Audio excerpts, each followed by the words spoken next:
오늘의 사연 시작하겠습니다. 인간관계에 있어서 신뢰가 가장 중요하다는 말 아마도 다들 들어보셨을 겁니다. 누구보다 더 제 아내를 믿고 있었고 또한 제 절친까지 믿고 있었기에 이런 일이 생길 거라고는 생각도 못했습니다. 애초에 제 친구에게 아내를 소개시켜줬던 것도 저였으니 어디 가서 탓도 못하겠네요. 정말 옛날 유명했던 노랫말처럼 제 아내를 믿었던 만큼 제 친구도 믿었던 거죠.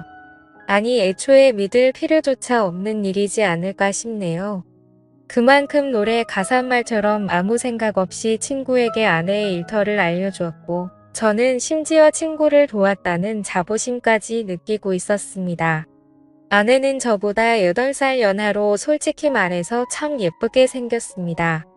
결혼한 지도 3년 차지만 저는 좀처럼 그 콩깍지가 사라지지 않고 있었지요. 지금은 뭐 말할 것도 없습니다만 제 아내는 국내에서도 유명한 미대를 졸업했습니다. 졸업할 때는 그래도 주변에 같이 공부하던 친구들과 해서 갤러리를 빌려 전시회도 하고 촉망받는 젊은 신의 화가라면서 인터뷰도 하고 나름 전도유망한 화가였어요. 하지만 사실 미술이라는 게 돈이 많이 드는 일이더군요. 결국 제 아내는 현실의 벽을 넘지 못해서 화가의 꿈을 접게 되었고 당시 연애를 하고 있던 저와 결혼하게 되었습니다. 하지만 그래도 여태 배워온 게 있기 때문에 근처에 자리를 하나 얻어서 그림 같은 걸 그리면서 미술로 사람들의 심리치료를 돕는 그런 작은 화실을 열었습니다. 떼돈을 벌어오는 건 아니었지만 스스로 월세도 내고 생활비 조금 보태고 자기 용돈까지 낼 정도로 벌고는 있었습니다. 제 자랑은 아니지만 저도 나름 벌이가 넉넉한 편이었기 때문에 아내한테 무리해서 돈을 벌라고 요구할 것까진 아니었지요. 집안일이야 간단한 것들은 퇴근 후에 각자 도와서 하는 방법도 있었으며 조금 힘이 드는 일이 있으면 그때그때 사람 구해서 쓰고나 했습니다.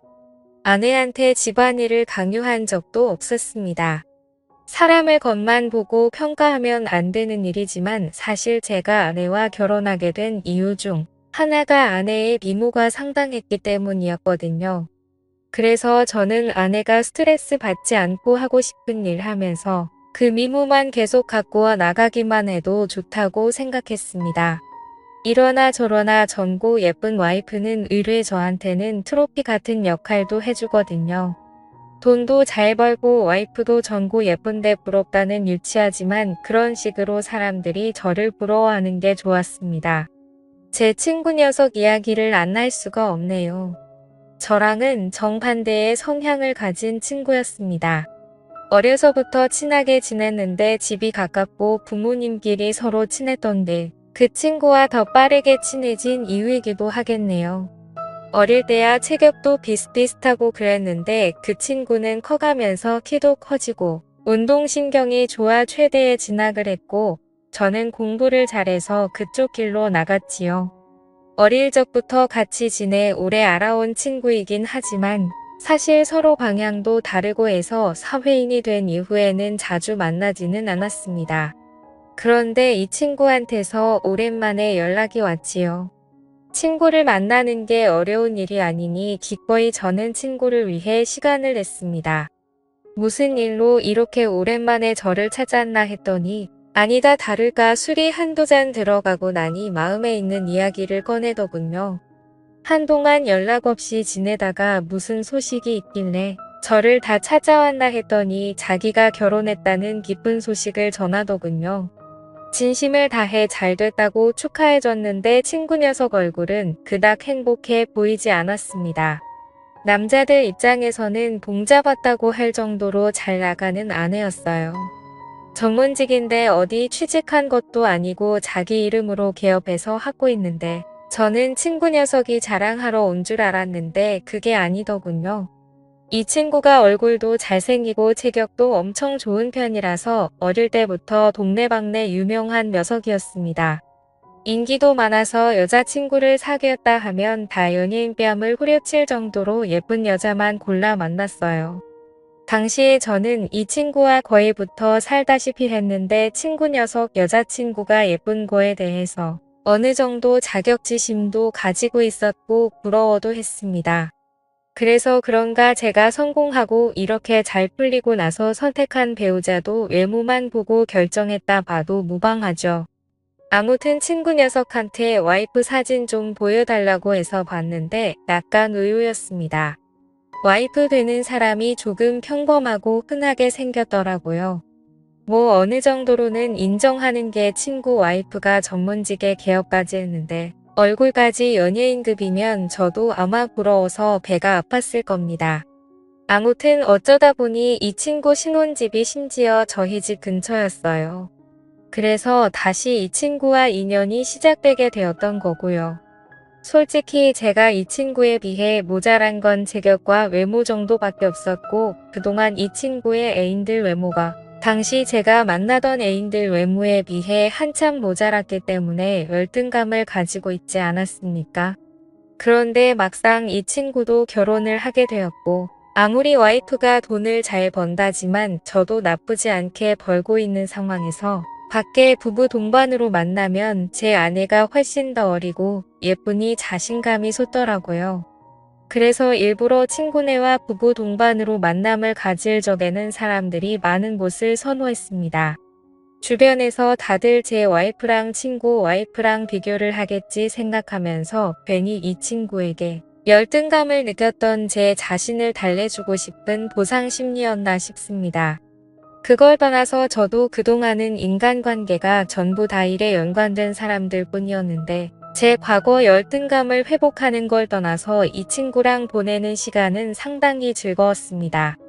이미 서로를 속속들이 알고 있고 일이 끝나고 와서도 일과 관련된 이야기는 한마디도 할 필요가 없기 때문에 같이 보내는 시간이 나쁘지 않았지요. 괜히 어중이더중이들하고 친해지는 것보다 그래도 어려서부터 같이 오래 알고 지낸 친구가 더 좋다는 생각을 하게 되었습니다. 부부 동반으로 모임을 가지다 보니 사실 가장 중요한 건 제가 이 친구와 얼마나 잘 지내느냐 보다 와이프끼리 얼마나 잘 지내느냐가 관건이었지요. 사실 여자의 적은 여자라고 하지 않았습니까? 친구와 아내가 외모적으로 제 아내에 비해 많이 모자라는 편이라 아무래도 같이 만나거나 하는 걸 거리낌 없이 할 줄 알았는데 워낙 능력이 좋은 여자라 속이 좁은 사람은 아니었습니다. 자주 만나면 정이 든다더니 대화를 나눌 때 아내한테는 미안한 말이지만 솔직히 말하자면 대화에 깊이가 없는 와이프보다 친구 와이프가 더 말이 잘 통하더군요. 오히려 친구와의 대화 중에는 제 아내의 젊음과 미모를 질투할 거라 생각했던 친구 와이프가 아니라 제가 아내와 대화를 나누지 못하던 것이 친구 와이프에게 질투를 하더군요. 저가 빌미를 주긴 했지만 아내는 항상 부부 동반 모임에 가기를 싫어했습니다. 보다 놓은 보리자루가 되는 기분이라고 하더라고요. 그런데 하루는 제 아내가 친구 녀석과 대화를 시작하더군요. 그런데 둘이 잘 통하는 게 있는지 친구 와이프와 대화를 나누는 내내 제 아내가 깔깔거리며 웃는 소리가 들려오더군요. 하지만 친구가 제 아내와 대화를 나누고 있을지언정 그때까지는 저는 아무 생각도 없었고 별 걱정도 하지 않았습니다. 일단 친구 녀석 자체가 직업이 없고 제 아내는 딱히 하는 일 없거나 평범한 직장을 가진 남자들은 별로 취향이 아니었거든요. 그런데 하루는 친구가 약속을 잡으면서 그날만큼은 우리 둘만 만나면 어떻겠냐고 연락을 해왔습니다. 그래서 무슨 일인가 싶어서 알겠다 하고 약속 장소에 나갔지요. 친구 녀석은 조금 분위기가 우중충해 보였습니다. 처음엔 무슨 일로 둘이 만나자고 했느냐 물어봤는데 딱히 대답은 없었고 술이나 마시자고 하더군요. 그런데 술이 한두 잔 들어가고 나니 마음속에 있는 이야기를 꺼내기 시작했습니다. 무슨 일이고 하니 친구의 입장은 쟤랑 정반대의 경우였습니다. 저가 어리고 예쁜 아내를 트로피 와이프로 사용하는 것처럼 친구 아내도 외적으로 잘생기고 훈남인 제 친구를 트로피처럼 대하고 있던 거였더라고요. 저도 같은 경우이긴 하지만 여자의 경우는 처음 보는 것 같아서 신기하기도 했고 놀랍기도 했습니다. 그런데 제 생각에는 제 나름대로 제 아내는 제 덕을 보면서 잘 살고 있다고 생각했거든요. 친구 녀석도 와이프가 벌어다 주는 돈으로 호의호식하고 집에서 편하게 놀고만 있는데 아쉬울 게 뭐가 있나 싶었지요. 그렇다고 이 친구가 과거에 쌓아놓은 게 많아서 뭐라도 될 만한 그런 녀석은 아니었거든요. 그런데 이 친구는 자기도 자기 나름대로 자아실현을 하고 싶어 안달이 나 있더라고요. 실제로 지 와이프를 설득해서 자금을 받아 사업도 잠깐 해봤답니다. 그런데 그거 망쳤는데 반년도 걸리지 않았다고 합니다. 그때 사업 망쳤는데 반년도 걸리지 않았다고 하고요. 어쩌다가 제가 여기 살고 있다는 걸 통해 알게 돼서 자기가 저한테 먼저 연락을 한 거라 하더군요. 뭐 그래서 한참 친구 녀석이 주저리 하는 걸 들어줬습니다. 요는 자기는 전업주부를 하는 게 싫은데 사업도 망쳤고 요즘 자신감도 없고 하는 일마다 외롭고 너무 힘들다는 겁니다. 아마 처음 다시 재회해서 결혼했다는 소식을 전할 때 그때도 얼굴이 행복해 보이지 않았던 게 그것 때문이었을 거라는 생각이 들더군요. 하도 우울해하니 조금 안 돼 보이기도 했습니다. 그리고 그때 제가 실수를 하게 된 것이죠. 제 와이프가 미술로 하는 심리치료를 하고 있으니 친구한테 거기를 한번 다녀보면 어떻겠냐고 권했어요. 아내도 딱히 그 일을 하면서 떼돈을 벌고 있는 것도 아니고 한데 친구 녀석 한번 받아보게 하고 경과를 본 뒤에 그걸 계속하게 둬도 될 만한 건지 판단해 볼 생각이었습니다. 친구는 처음에는 꺼려 하더라고요. 자기가 미술이랑은 담쌓고 지내던 사람인데 그거 한다고 어디가 나아지겠냐면서 말이죠. 그렇게 한사코 거절하던 친구를 기어이 저는 아내의 곁으로 보내버린 거였습니다. 일주일이 지나고 몇 주가 지나고 한 달이 지나고 그러면서 종종 친구를 부부 동반으로 만나거나 따로 둘이 만나거나 했는데 이 친구가 목소리부터 자신감이 있는 게 몰라보게 달라지고 있던 겁니다. 가시적인 경과가 있어서 내 아내가 얼굴만 예쁜 줄 알았는데 능력도 있었구나 하면서 다시 보게 되었지요. 친구 녀석도 이제 주눅 들어 있지 않고 목소리도 크고 하니까 부부 동반으로 모이는 모임이 점점 더 즐거워졌어요. 그렇게 저는 아무것도 모른 채 시간만 흐르게 가만히 두고 있었지요. 결혼 기념일이 되어서 아내한테 깜짝 선물을 해주기 위해 준비를 했습니다. 꽃다발 손에 들고 회사에서도 일찍 나와 아내의 화방으로 향했습니다. 오랜만에 왜 그렇게 로맨틱해지고 싶었는지 모르겠습니다.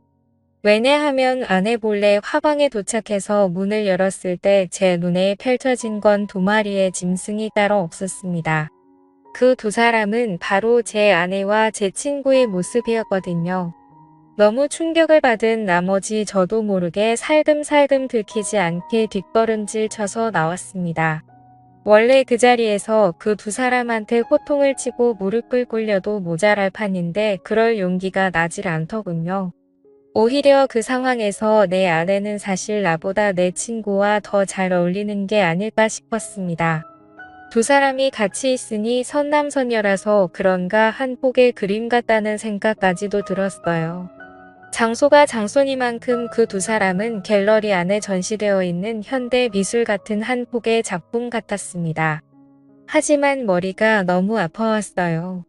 집에 아무 일도 없었다는 듯이 퇴근 시간에 맞춰서 집에 돌아왔는데 아내는 그새 머리도 단정하게 빗겨져 있었고 그냥 천상 남편보다 일찍 일 마치고 돌아온 평범한 가정주부의 모습을 하고 있었습니다. 심지어 얼마나 친구 녀석과 좋았는지 그날이 결혼 기념일인지조차 잊고 있더군요.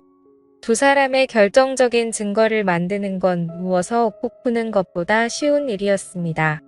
매일 갤러리에 출근하는 와이프와 매일 자기 와이프가 출근한 사이 집에만 있는 제 친구 녀석.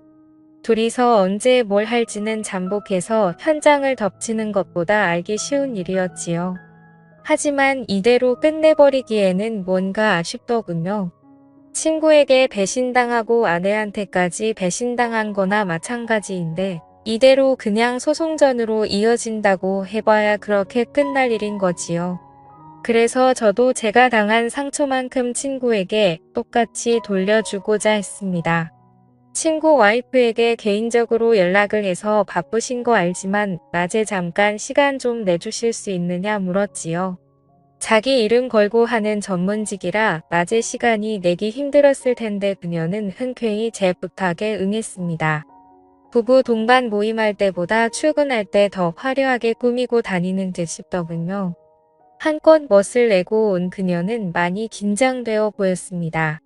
그녀와는 정말 아무것도 모른다는 듯이 인사를 하고 개인적으로 궁금한 게 있어서 연락했다고 이유를 끝까지 숨겼습니다. 제 차를 타고 이동하다가 아내가 운영하는 갤러리에 제가 뭔가 두고 온 것 같다고 말하고 잠깐만 거기를 좀 들러야겠다고 했어요. 그녀는 제가 자기를 만나는 걸 제 아내한테 보여줄 필요가 뭐가 있냐고 하면서 그냥 뭐가 됐든 괜찮으니 아내랑 볼 일은 자기 이후에 하라고 하더군요. 하지만 저희 본래 목적은 다른 데 있었으니 잠깐이면 된다 말하고 그녀를 그녀의 남편 그리고 제 아내가 같이 주려한 시선은 알아온 곳 아는 채 미래를 하고 있는 현장인 아내의 갤러리로 향했습니다. 주차장에 다다르니 벌써 친구 녀석의 차가 떡하니 주차가 되어 있더군요. 친구 와이프의 눈동자가 흔들리는 걸 보았습니다. 여기까지는 계획대로였는데 아내의 화방 입구에 다다라서 살짝 보니 마치 연인처럼 둘이 꼭 붙어 있더군요. 이제 친구 와이프가 그 장면을 목격만 하면 되는 건데 여기서부터 예상치 못한 일이 벌어졌습니다. 친구 와이프가 분명히 그 장면을 봤는데도 제 손을 잡아 끌더니 저게 뭐가 중요한 일이냐고 하면서 저보고 은근 유치한 구석이 있다고 하더군요. 그리고는 현장을 같이 덮치는 게 아니고 저보고 빨리 나가자고 하는 겁니다. 두 사람은 두 사람의 시간이 있는 거고 우린 우리끼리의 시간이 더 중요한 거 아니겠냐고 하면서요.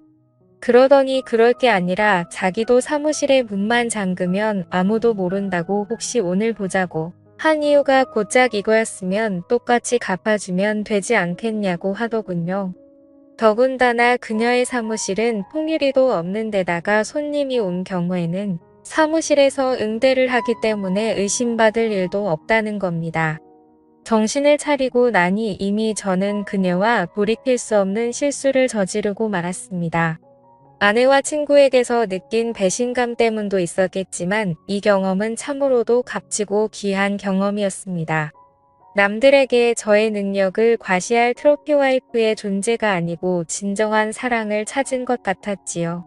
그동안 부부 동반 모임을 가지면서도 말도 잘 통하는 사람이라고 생각했던 그녀가 사실은 제 옆자리에 더 어울리는 사람이고 두 사람이 같이 있으면 시너지 효과가 날 것 같은 그런 기분이 들었습니다. 하지만 내내 강한 모습을 보이던 그녀는 무언가 어리 빠진 사람처럼 어디라고 말할 수 없는 어느 한 곳을 멍하니 응시하고 있더군요. 그녀의 존재가 순간의 충동이라는 생각이 들기도 했지만 지금 당장 제 마음을 그녀에게 전하지 않는다면 그녀 또한 흔들리지 않겠나 하는 생각이 들었습니다. 어차피 이렇게 된 거 두 사람은 두 사람끼리 붙어먹게 내버려 두고 우리들이 같이 새로운 시작을 하는 게 어떻겠냐고 물었지요. 어차피 친구나 제 아내나 배우자의 능력이 없으면 그저 아무것도 할 줄 모르는 초라한 존재들이나 다름없었거든요. 그리고 그것이야말로 저희가 그들에게 해줄 수 있는 최고의 복수라고 생각했습니다. 하지만 뭐가 문제냐며 강한 척하던 그녀는 모든 이 상황을 보내고 나서야 진짜 마음을 전하더군요. 그렇게 할 수는 없겠다고요. 한 방 먹여주는 취지는 좋지만 자기는 이름 걸고 일하는 사람이기에 이혼녀 꼬리표를 달고 살 수는 없겠다고 하더군요. 하지만 이 만남만큼은 두 사람이 자기들의 잘못을 뉘우치고 솔직하게 말할 때까지 유지하자고 하더군요. 다른 건 몰라도 자기도 손해보면서 당하고 사는 것만큼은 용납하지 못하겠다고요. 결국 고양이한테 생선을 맡겨 저는 저의 자존심이나 마찬가지였던 아내를 친구에게 넘겨버리고 말았습니다. 하지만 아쉬움은 남지 않네요. 본의 아니게 이렇게 어긋난 만남이 되어버리긴 했지만 저는 덕분에 인생의 중요한 교훈을 얻은 것 같습니다. 그리고 고맙게도 친구와 아내는 계속해서 만남을 이어가려는가 봅니다. 저들 딴에는 아직도 저희가 아무것도 모르고 있다고 생각하고 있는 게 아닌가 싶어요. 언제가 될지는 모르겠지만 아마 조만간일 거라 생각하고 그때까지 친구와 아내 덕분에 만난 새로운 인연을 놓치지 않기 위해 노력해야겠습니다. 감사합니다.